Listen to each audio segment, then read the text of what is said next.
Philippine government on Tuesday apologizes for the killing of South Korean businessman Ji Ik-ju at the hands of police. Presidential spokesman Ernesto Abella assures the South Korean government the suspects will be punished.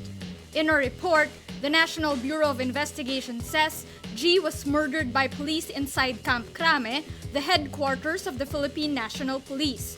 The NBI report says police abducted Ji from his Pampanga home for his alleged links to illegal drugs last October. Ji was killed hours after his abduction in a car parked in Camp Crame, meters away from the official residence of the PNP chief. Weeks after his murder, the suspects reportedly demanded 9.5 million pesos in ransom from Ji's wife, 5 million pesos of which was paid. A social weather station survey reported around 3.1 million Filipino families experienced involuntary hunger at least once during the fourth quarter of 2016. The SWS survey showed 13.9% of respondents suffered from involuntary hunger from November to December 2016, 3 points higher than the third quarter figure of 10.6%, or 2.4 million families. It's also 2.2 points more than the previous year's 11.7%, or 2.6 million families suffering from involuntary hunger. Moderate hunger, or not having something to eat only once or a few times, affected 10.9%. It's almost 2 points higher than September's 9.1%. Another 3% experienced severe hunger or going hungry often or always, an increase from 1.5% in September. Presidential spokesman Ernesto Abella denies President Rodrigo Duterte is creating a culture of impunity in the police force, saying such a claim is, in his words, over-imaginative. His statement comes as a probe shows a South Korean businessman was kidnapped and murdered by cops. The case is tagged as Tokhang for Ransom, a play on the PNP door-to-door anti-drug program, Oplan Tokhang. Ji's abductors allegedly used the pretext of the war on drugs to abduct him.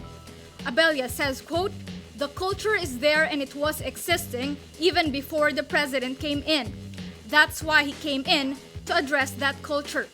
Critics point out President Duterte has been protective of the police, assuring them he'll pardon them if they commit a crime in the performance of duty. Kabayan partylist unseats lawyer Harry Roque as its House representative and removes him from its roster of members for dishonorable behavior at a congressional inquiry. In a statement, Kabayan says 12 board members voted to remove Roque from the party after an investigation into Roque's behavior at a House hearing.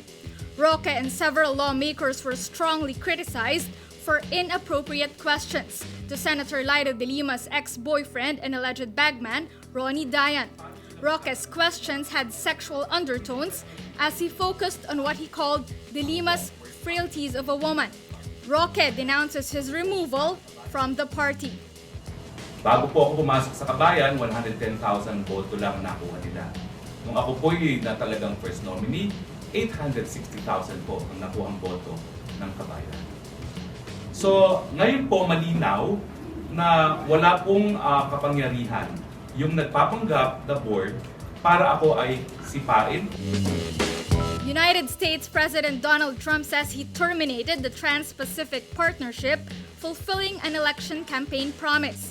The trade deal binds the United States, Australia, Canada, Japan, Vietnam, and 7 other allies against growing Chinese economic clout.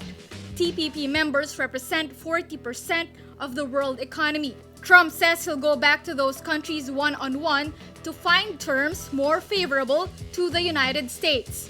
Trump vows to dismantle existing trade pacts and reclaim manufacturing jobs lost overseas. He says, quote, "If somebody misbehaves, we are going to send a letter of termination. 30 days and they'll either straighten it out or we are gone."